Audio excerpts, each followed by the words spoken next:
What is the real pay gap between CEOs and workers? Imagine working full-time and still struggling to make ends meet, while the boss earns hundreds of times more than you. That's what the pay gap is all about. The actual difference in pay between chief executive officers and regular employees is huge and has grown a lot over the years.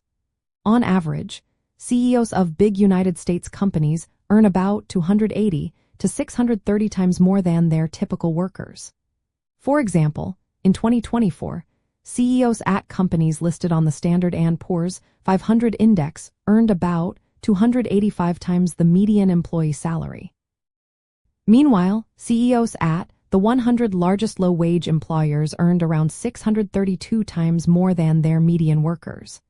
Some companies, like Starbucks, show even more extreme differences, with the CEO earning over 6,600 times what the median employee makes.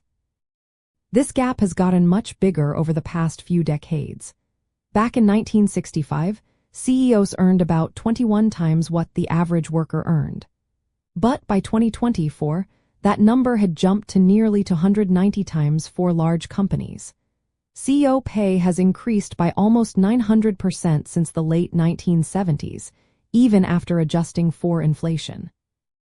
During the same time, the typical worker's pay has only gone up about 4.5% in real terms.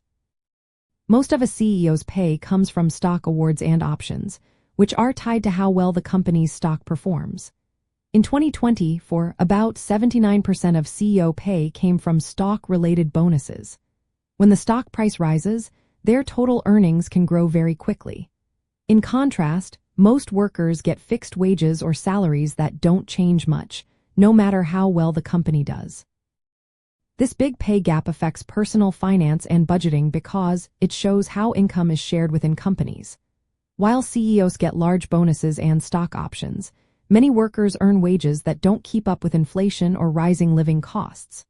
For example, at many low-wage companies, worker pay has barely increased in real terms, and sometimes it has even gone down, while CEO pay keeps climbing.